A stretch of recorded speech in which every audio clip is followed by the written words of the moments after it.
Carolina Interfaith Power and Light, which is the Creation Care and Climate Justice Program of the North Carolina Council of Churches. And it is my honor to welcome you to the third forum in our Voting Our Values series. Today, we are talking about voting on the values of economic justice and closing the wealth gap.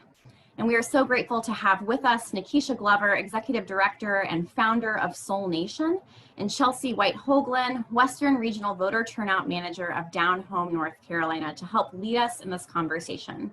We're going to hear from them shortly, and I know it's going to be a wonderful discussion, so thank you both for being here. I'm incredibly grateful to have this opportunity to learn from you and to hear from you about your work. I also want to thank our partners at Vote Earth for supporting this forum series.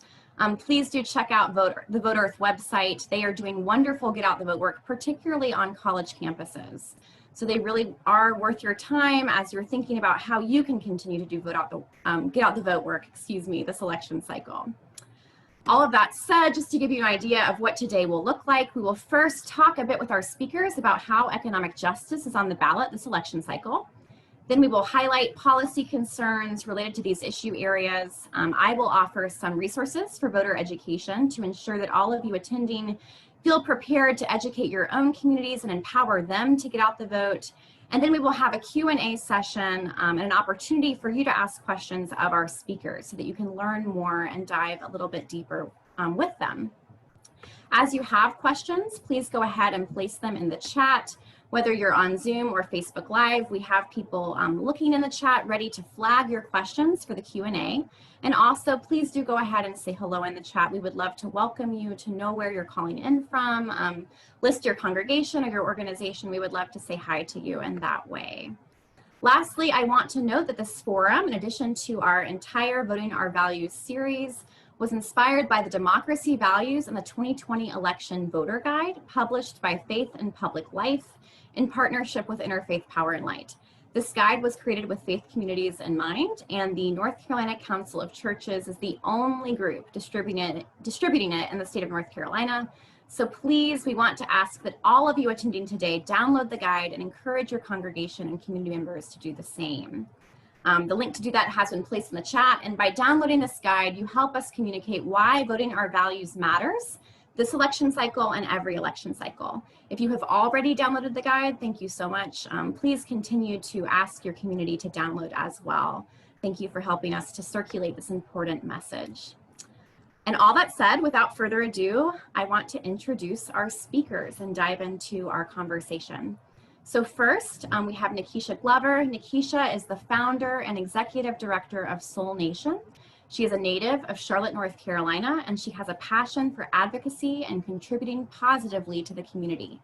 Her commitment to the community means that she works to raise awareness about threats as well as key issues, and she advocates for real solutions. She holds a biology degree from the University of North Carolina at Charlotte. She has built a track record as a community organizer with years of experience in corporate, community, and service-based work. She was recently recognized as a 2019 GRIST 50 Fixer, and with the 2019 Martin Luther King Jr. Growing the Dream Award. Previous awards include the 2016 Clean Air Carolina Airkeeper Award, joining North Carolina Governor Roy Cooper, Dr. James Kinney, and other business leaders. Ms. Glover actively develops strategies to engage Black and historically marginalized communities in electoral and civic processes. She offers solutions while addressing complex matters such as voter suppression, economic empowerment, climate and environmental justice, and human rights on behalf of the communities she serves. Thank you so much for being with us, Nakisa. Chelsea White Hoglen is a native to the mountains of Western North Carolina, where she continues to live and organize poor and working people with Down Home, North Carolina. She graduated from Western Carolina University in the May of 2016 as a member of Phi Alpha Honor Society with a Bachelor of Social Work and a Bachelor of Arts in Spanish Literature. And during her undergraduate studies, she was elected to serve as a representative on the Student Government Association, where she authored legislation that was passed unanimously to address the concerns of students who experience prejudice, harassment, and sexual violence during their time at the university. Since graduating, Chelsea has spent her time activating the community of Western North Carolina to engage in local politics and social justice campaigns. And she was featured on the National Organizers podcast to discuss the community group that she co-founded and directs called Progressive Nation WNC. She currently serves as the Western Regional Voter Turnout Manager at Down Home. Thank you for being with us, Chelsea. We're so grateful that both of you are here. So I want to begin the conversation with you, Chelsea. And first, I just want to ask about what economic justice means to you. You have cared deeply about issues of poverty for as long as I've known you. And I wonder if you would speak to what has influenced you on that journey and how you see economic justice as a moral issue. Yeah, so, I really like to say that the phrase "it takes a village" applied wholly to my childhood. I was raised by neighbors and church members who helped my family keep food on the table and in a lot of ways helped me stay alive as a kid. And so I grew up watching this amazing community with these very deep, loving values work so hard and still struggle. I was told by most of my community that the path out of poverty first was a college degree. And so I sort of walked that path and then, continued to struggle. After I graduated, while I was working 2 jobs, even with my degrees. And then at that point, I was told that the path out of poverty was to get out of Western North Carolina. The path out of poverty was to leave behind a whole community, my community, and to let more than 1/4 of our children go to bed hungry every night, to have, to know that 1 out of every 5 of my neighbors is living below the poverty line. And to me, that is completely immoral to say, like, the path out of poverty is to abandon these people who have contributed so much to your life. It is an immoral issue to me because we have hospitals shutting down across Western North Carolina simply because they can't even afford to care for our population and to make a profit off of our population. And so for me, this is, I wanted to stay in Western North Carolina for a lot of reasons.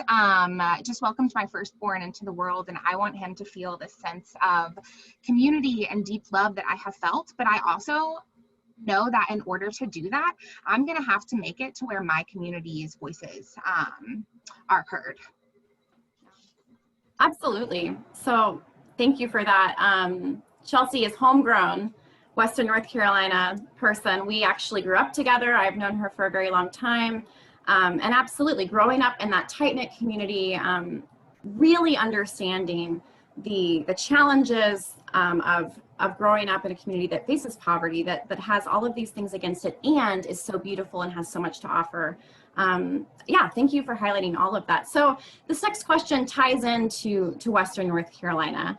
And I want to ask, what are the primary economic justice issues and concerns facing the communities that you live in and work with in Western North Carolina? I know that you, as you've said, you grew up in Western North Carolina, you've devoted your life to that region, and now your work with Down Home is focused particularly in Western North Carolina.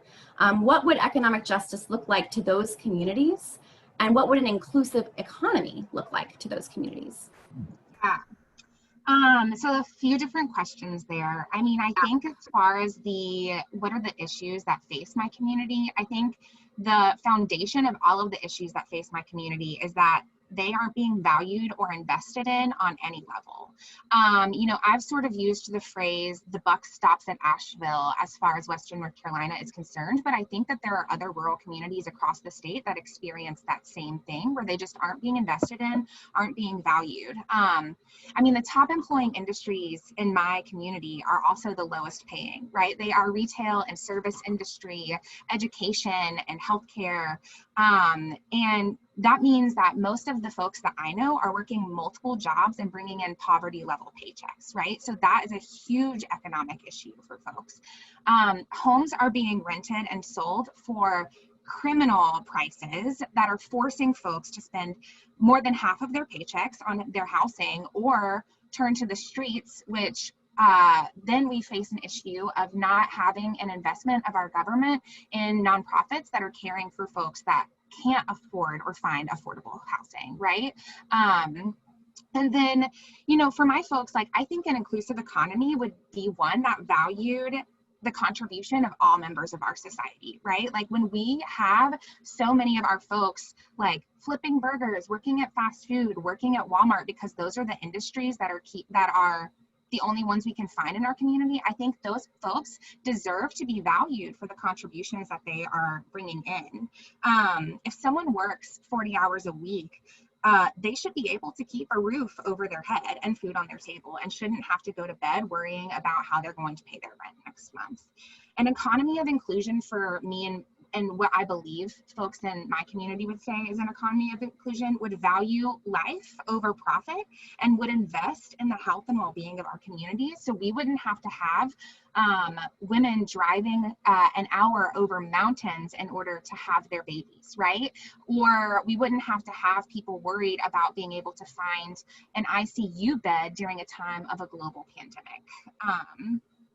So yeah, I think an economy of inclusion would give everyone the opportunity to live a healthy and happy life, and spend time with their family and spend time engaging in their community in deep levels. Absolutely. So much of what you brought up, I just want to highlight. Affordable housing is such a huge concern when you are working 40 hours a week or plus, and you cannot afford a place to live, or a place that offers you dignity to live. That is a huge problem, and that is so true across our state and in Western North Carolina. Bringing up a living wage, all of these things, so important, and being able to offer people dignity, being able to offer people a life in which they have rest. I think about what you brought up, how this is a moral issue.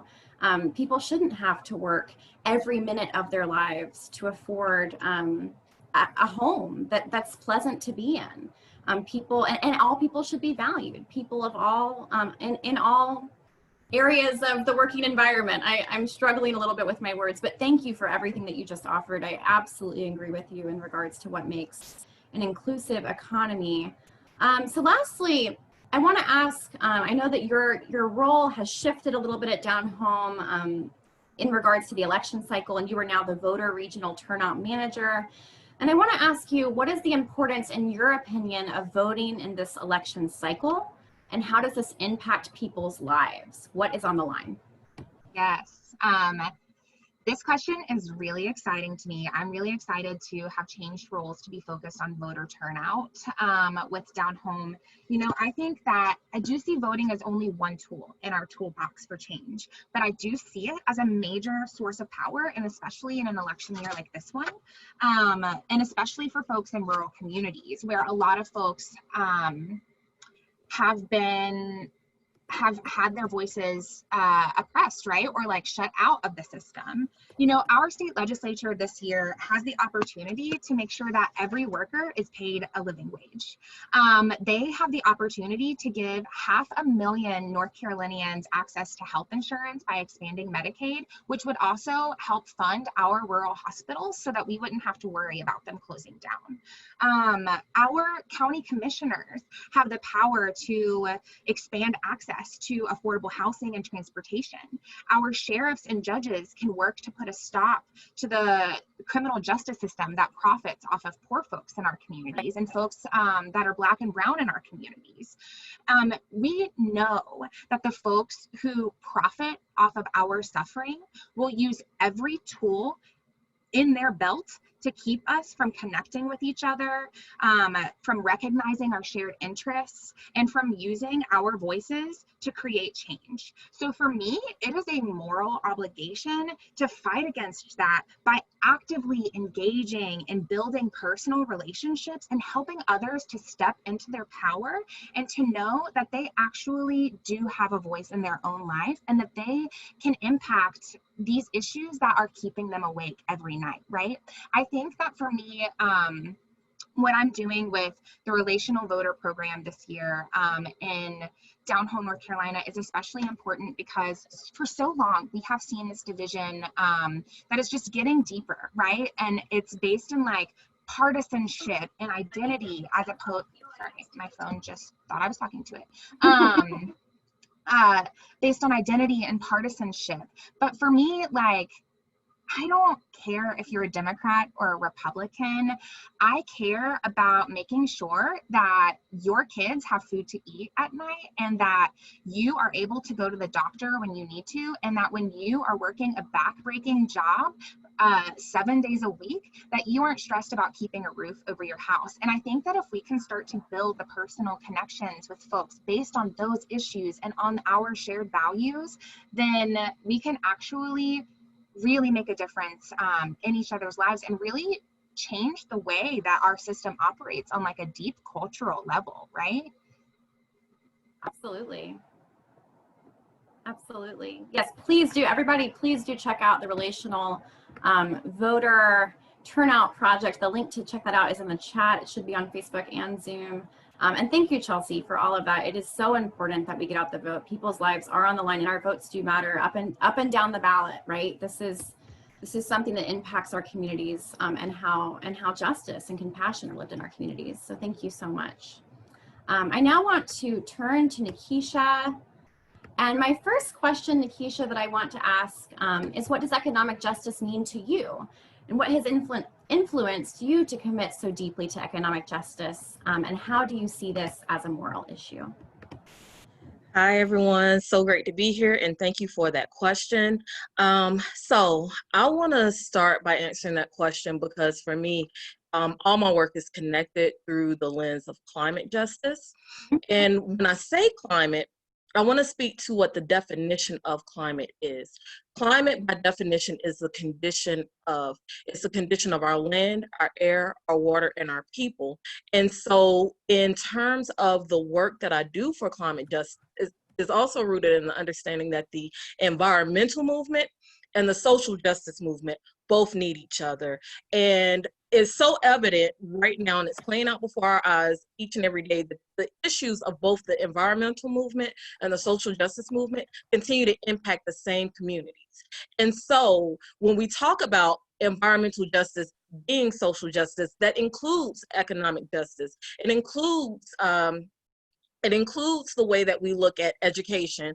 It includes the way that we look at housing justice. It's all interconnected. So economic justice is not some isolated aspect in which we talk about the overall well-being and the wholeness of our community.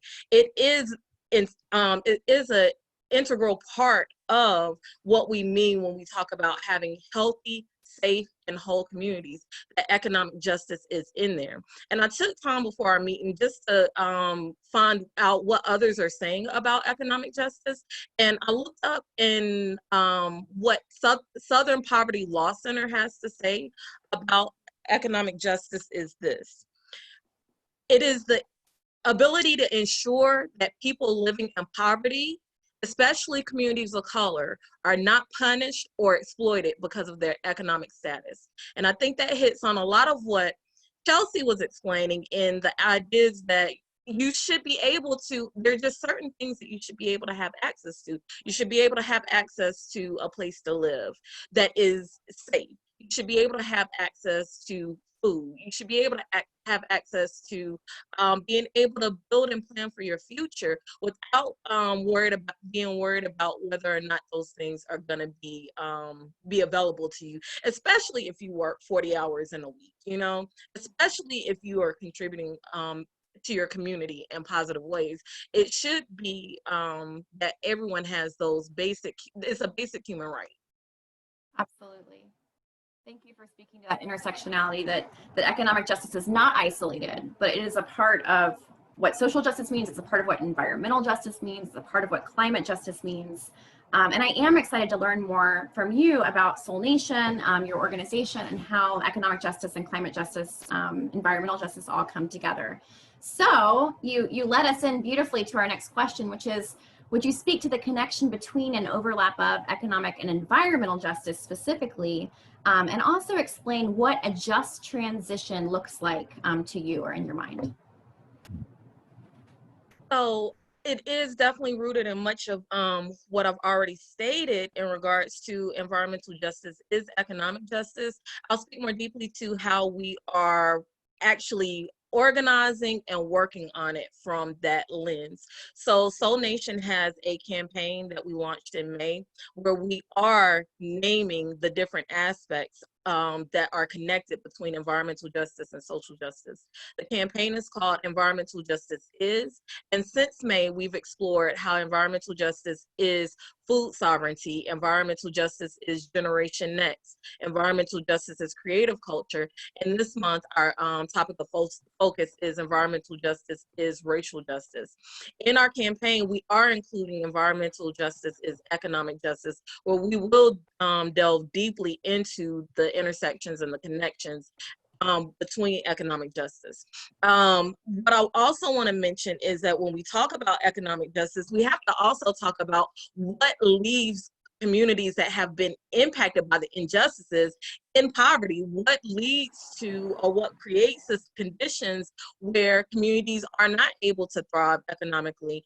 One of the things that was really touted here in Charlotte, North Carolina was a Harvard study a few years ago around the socioeconomic mobility, where Charlotte residents are more likely, if you are born into poverty, you will remain in poverty. There is a 4% likelihood, like 4% likelihood that you could even escape poverty in the way in which our city dynamics are set up. But I would go further than just talking about the report. Before that, the other thing that I'll mention about the report is that out of 50 cities, Charlotte was ranked at the bottom. And then out of 100 counties, I believe it was, Charlotte again was ranked at the bottom of this report. So it called to task and to question our elected officials, the people who are moving the money in our communities. It called to task that you can't just not do anything about it. But again, I would pivot from the particular report to talk about what is creating the systems and the constructs that leave our communities in poverty. It is not for a lack of resources in our global framework when we think about communities that are experiencing poverty. It's because that there is a small population of people that are hoarding the wealth that we need to talk about what does a redistribution of wealth look like so that people can actually be able to live. Most people are just wanting to be able to live, to be able to have a safe place to stay, be able to eat, be able to go to work. So the thing that I want to also highlight and point out is that when we talk about economic justice, it is an opportunity for us to dig into our county budgets and our city budgets. I know there's been a lot of people that may be out there listening and are new to the conversation around defunding the police. But let's dig a little bit deeper of why that conversation is being held right now. Right now, I'm going to give you the numbers in Charlotte. Our city has a budget of $718.8 million. So that's money that's available for supporting our city with resources. I would ask the question if I had people to kind of give me some feedback. Well, I guess I got people here to give me feedback. Y'all are here. How much of that budget do you think is being allocated to our police force? Does anyone have any guesses around that? Guesses in the chat? 35% is a guess, yeah. 35 is pretty close, but it's not there. It's higher than that. So the actual number is 40% of our budget is being allocated to fund a police force. And so I think about it in the sense of, well, when we're funding our police, or in your own home, if you were to think about your budget, if you're funding your security system at 40%, what is going unfunded? What is going without resources and appropriate dollars to be able to make sure that you have, again, a holistically healthy, safe community. And it's more than just having security. So in our case, 40% of our budget is going to our police force.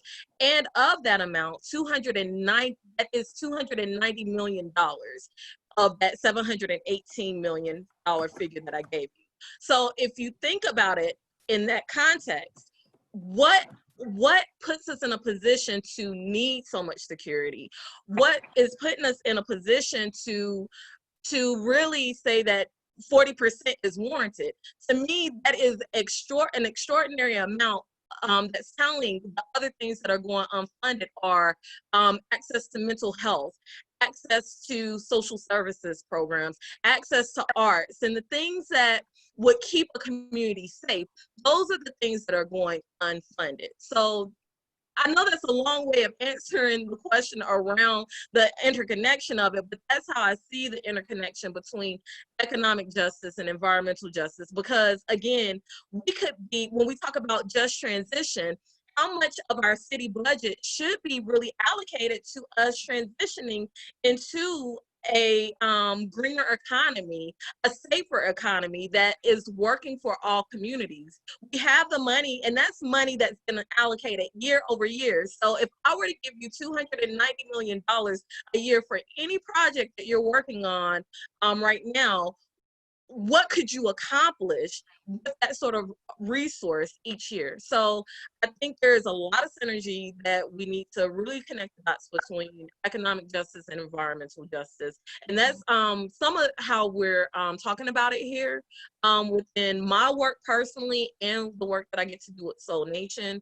And Just Transition is also about all these other aspects. It is about racial justice. It is about engaging the different generations into being able to participate in what a new greener economy looks like. It's all pause there.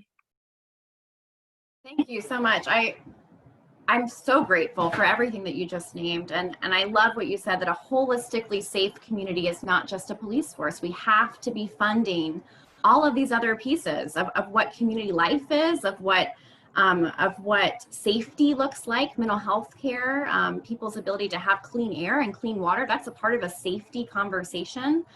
So absolutely, I'm so grateful to have that more expansive reframe on just transition, as it not just for those of us joining this call who are more of the NCIPL crowd coming from an environmental climate perspective into this conversation. You know, we often talk about just transition just as getting off of a fossil fuel economy and moving to solar and renewable energy economy, other renewable energy sources. But just transition, if it's truly just, it's about the people. It's about the much more expansive economic structure, and it's about people's well-being and lives. It's about clean air and clean water.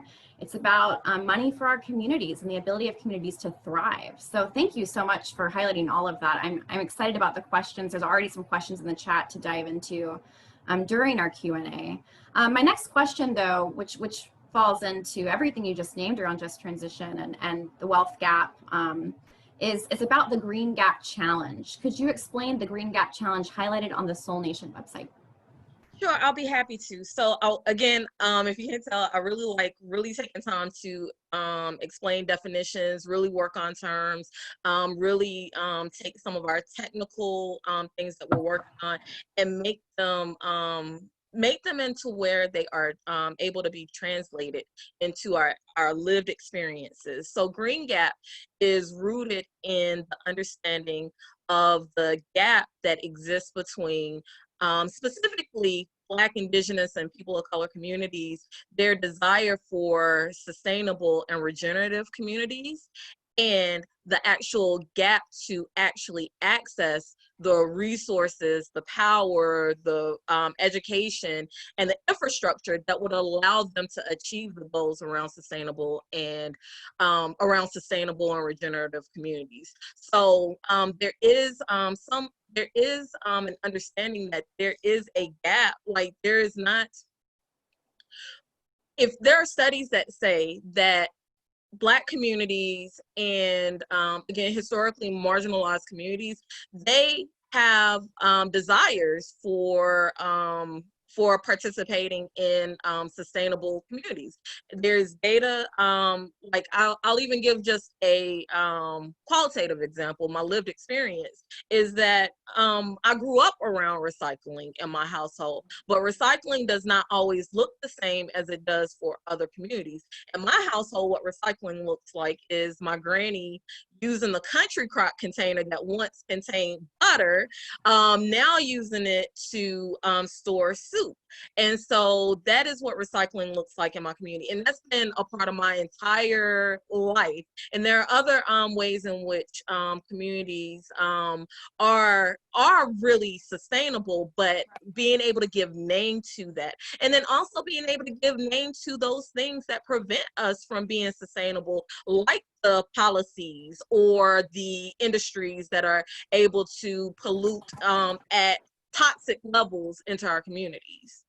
And so Green Gap Challenge is specifically around taking the issue in which you care about under the umbrella of environmental justice and climate justice, and really translating that message. And so for someone who is, maybe your gift is poetry, maybe your gift is writing, maybe your gift is artwork, but being able to name the issues that we're faced with and translate it in a way in which it's going to resonate with our communities. And so Soul Nation does have, what we're asking people to do is to take the Green Gap Challenge. If you've taken any other type of challenge right now, there's pretty popular the Don't Rush Challenge, where you see people passing different things, the hairbrush or whatnot. Oh, right.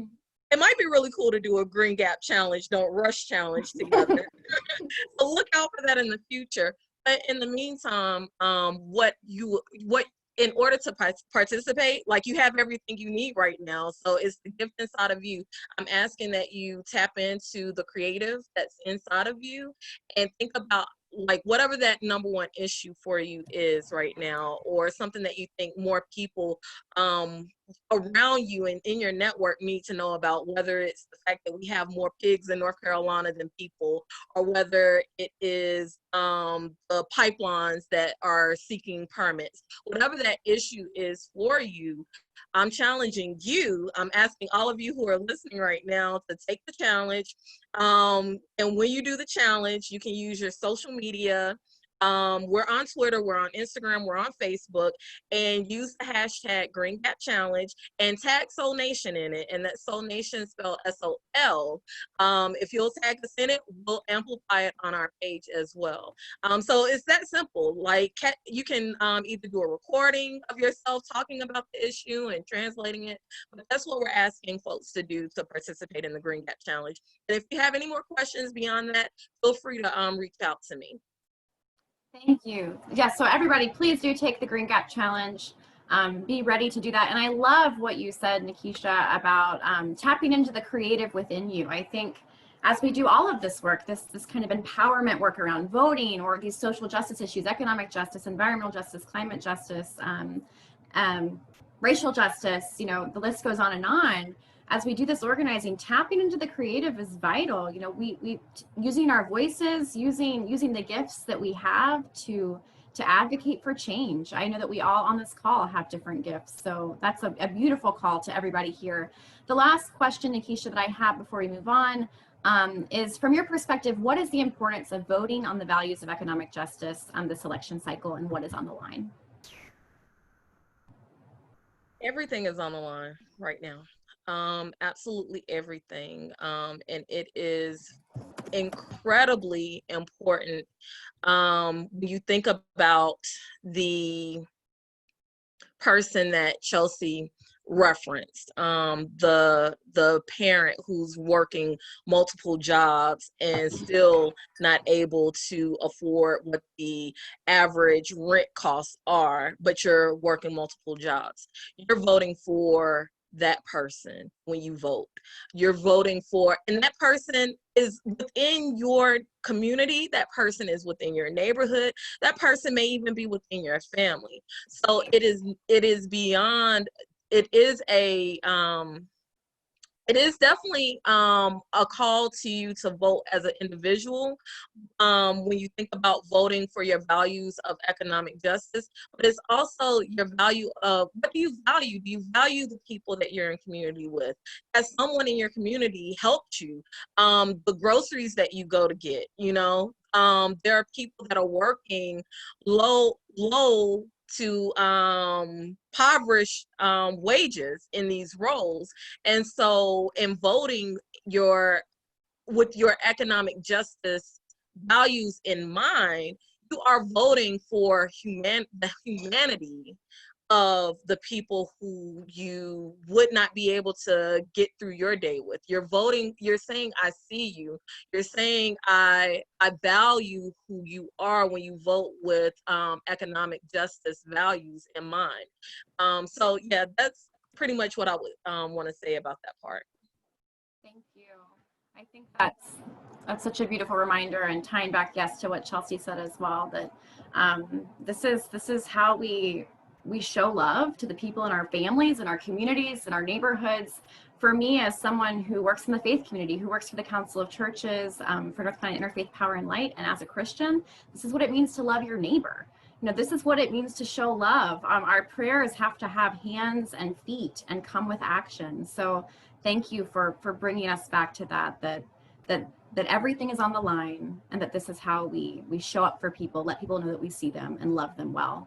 That said, I am going to pass the mic, the virtual mic, to NCIPL Director Susanna Tuttle, who's going to offer us some policy highlights and information about economic justice in our state. Yes, thank you so much. And we are so grateful for Chelsea and Nakisha sharing your powerful words and experiences with us today.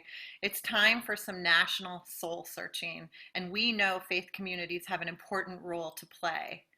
There's a saying in the labor movement about how our society will respond to climate change. Transition is assured, justice is not. Climate justice means economic justice. It is crystal clear why it is important for us to become educated on multi-issue policies. And as the Creation Care program of the North Carolina Council of Churches, NCIPL is so grateful to be able to distribute this multi-issue faith guide. The 2020 elections could not be more significant, as Nakisha so clearly pointed out. We know that the outcome will set the course on climate change for years to come. And on top of that, we're in the midst of a global pandemic, a major recession, record joblessness, and our nation is in turmoil over police killings that have exposed the deep inequities and racial injustice in our nation.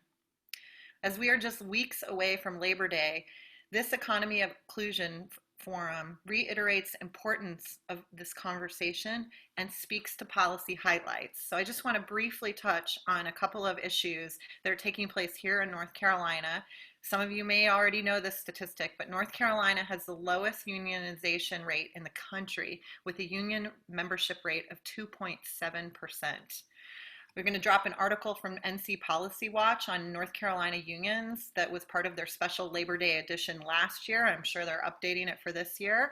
That helps us understand that the most recent attempt to raise the minimum wage in North Carolina stalled in the Finance Committee recently. House Bill 366 would have increased the minimum wage to $15, but never made it out of committee. The current minimum wage is $7.25, which is equal to the federal minimum wage. 1 in 8 working families in North Carolina are considered in poverty despite the wages that they earn. So there's more information about this House Bill 366 and our work to increase the minimum wage, of which absolutely the North Carolina Council of Churches is in solidarity and in partnership with Fight for the 15. So the last resource I want to highlight before we turn over to voter education is the Labor Sabbath Toolkit. It's another way to have these conversations and push for just policy as people of faith. Faith communities all across the country have traditionally used the Labor Day weekend to lift up the plight of workers and act faithfully to seek justice for workers. From the global pandemic to the racial strife, this year has highlighted existing injustices for workers in an unprecedented way.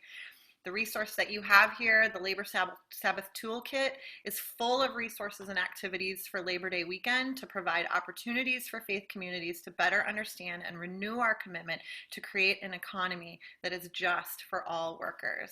So I'm going to turn it back to Sarah. Again, I want to say thank you so much to Chelsea and Nakisha. I have learned so much during this session. And again, putting this into the intersectionality of climate justice, is environmental justice, is an economic justice, is social justice. We must come together in one and vote our values this election season. It is a matter of life and death, and we're grateful for all of you online. And please share this. It's on Facebook Live. Please share it with your communities. We have to get the word out, and I believe that we will win. Back to you, Sarah.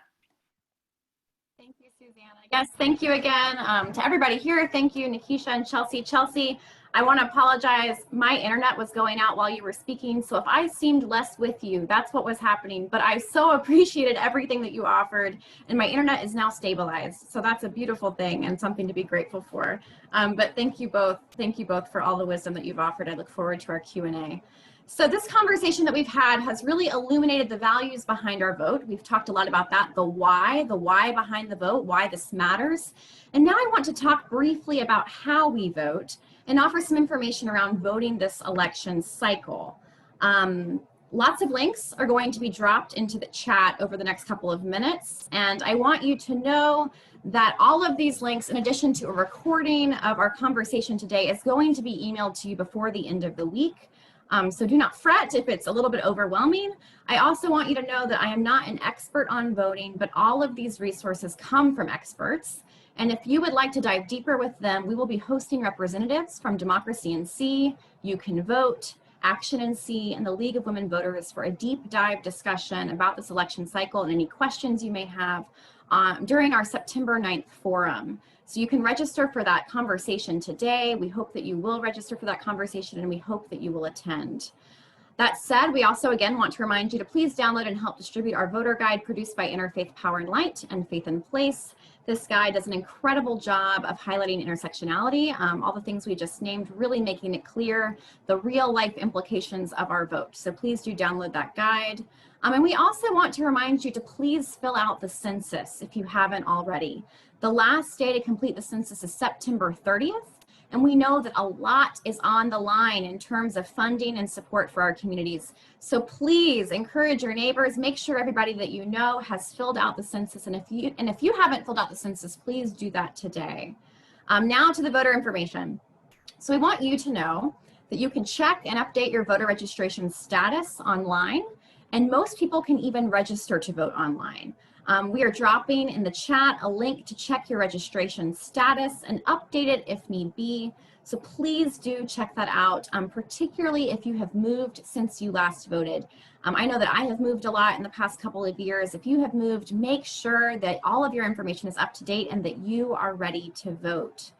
We also want to highlight a great resource from You Can Vote. You Can Vote is a wonderful voter education organization in North Carolina, and they have a great voter guide, which has lots of information about this election cycle and the power that your vote has both up and down the ballot. It makes connections to social justice issues, environmental justice issues, and how all of the various offices that we vote for this election cycle impact these large scale issues, even if they're very localized offices.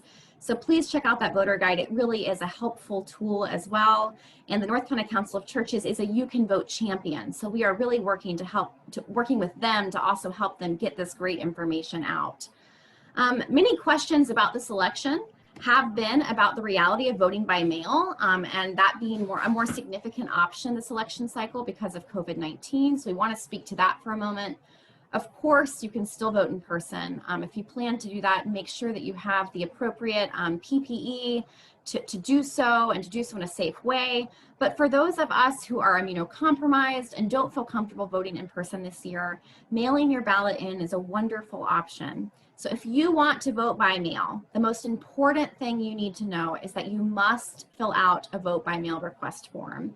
Information about absentee voting from the State Board of Elections and Democracy NC is being placed in the chat now.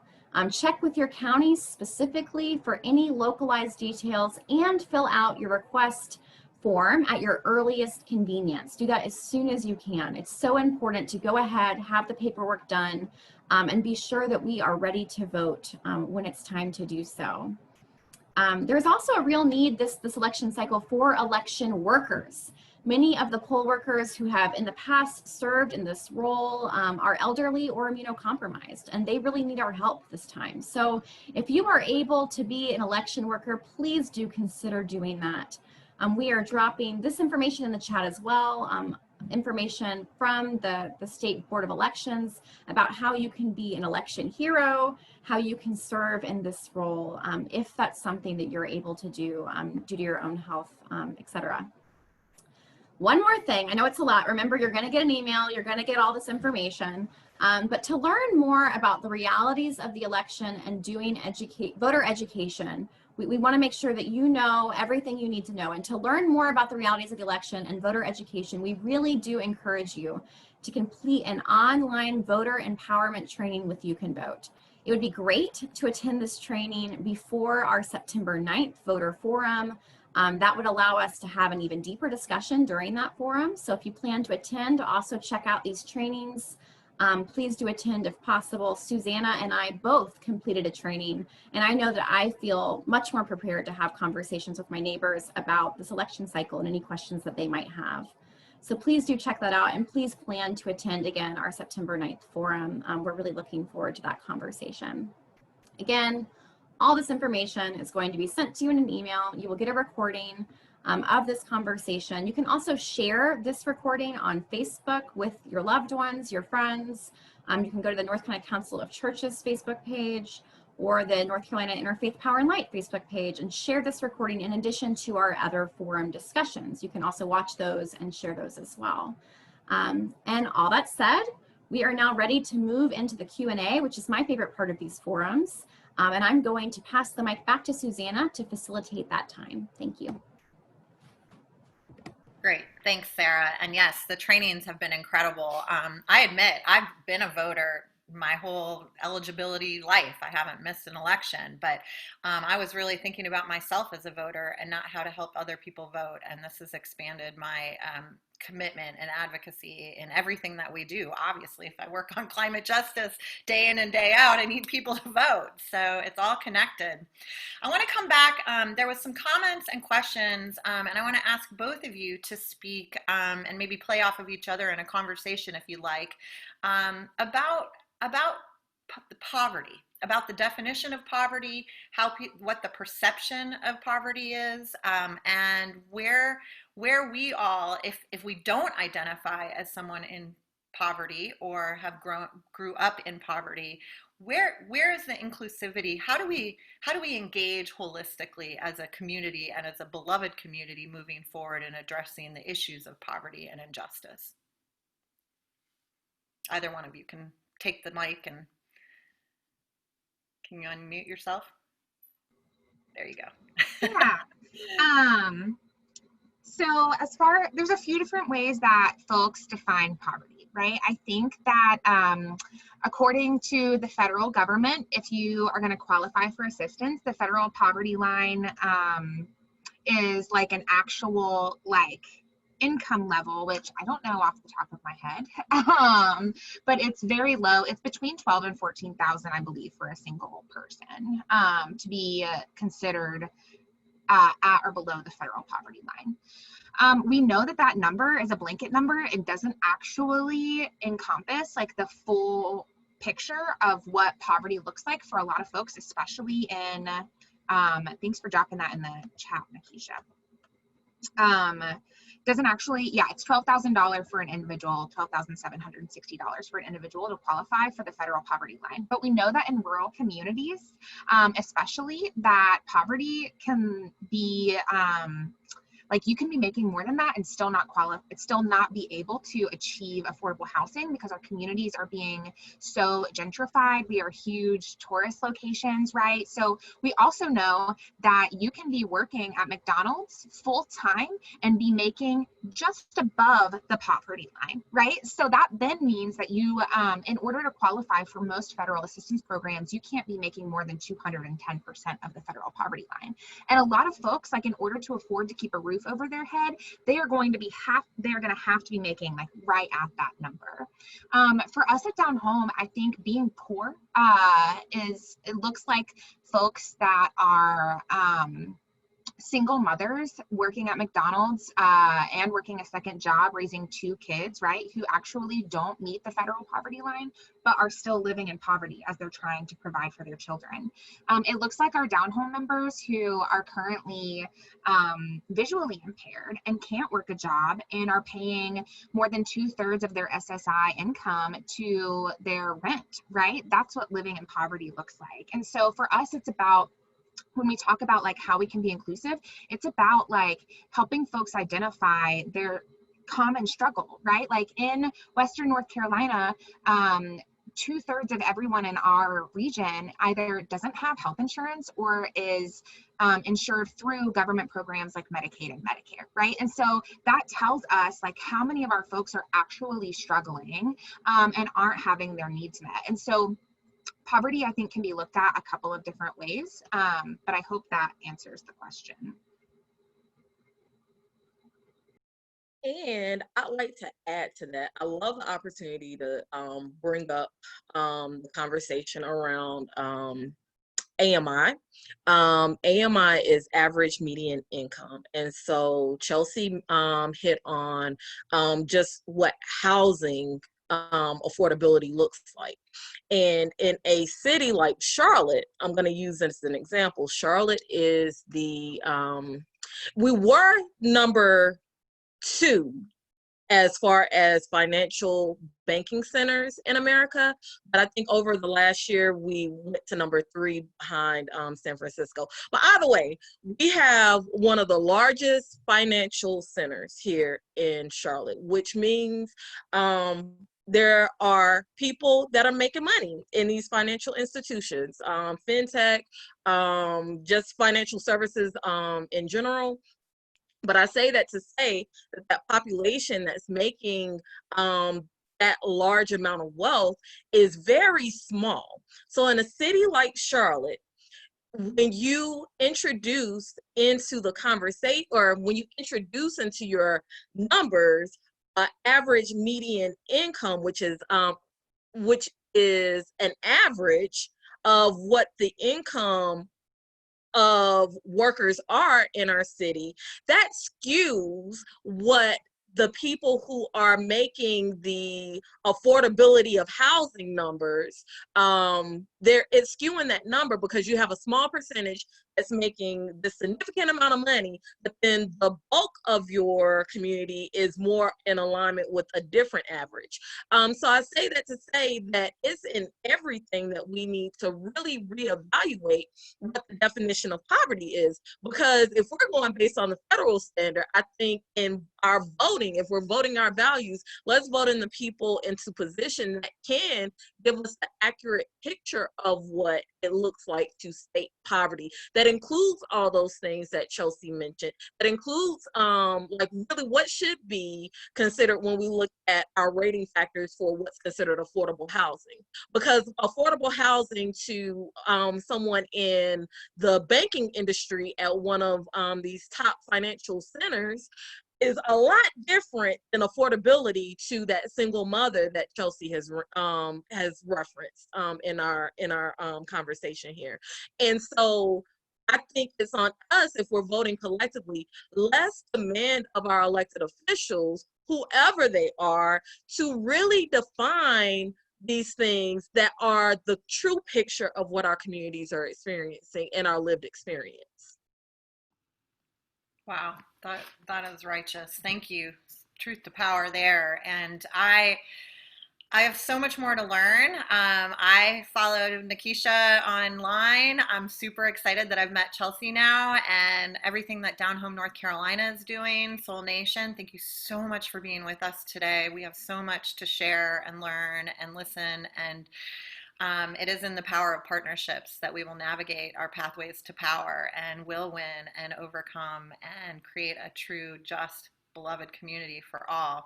I'd like to give each of you, if you just have a couple of words, what do you wish for? What do you hope for? What do you want to leave us with before we close ourselves out today? I mean, I think I just want to ground everyone in sort of like what has come up time and time again, which is that it is our moral obligation to use our voice and to help others to use their voices. We have to stand united against injustice. And I know that's not easy, and I know that it's hard, but that's really what the work is, right? Like, we have to help others recognize their power and speak their truth to power, just like Nakisha was talking about.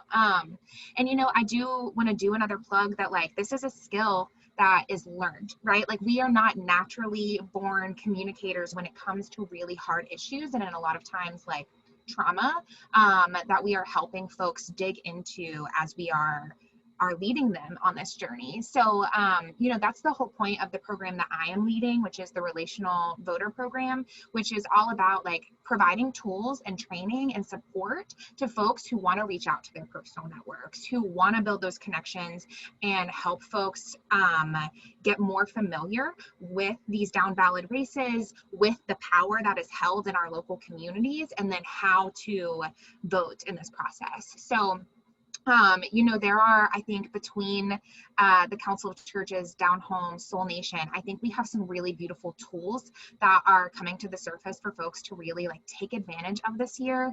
And I just want to encourage people to really step away from this, feeling like you can ask questions, you can dig in, and you can actually start to create that ripple effect in your own community.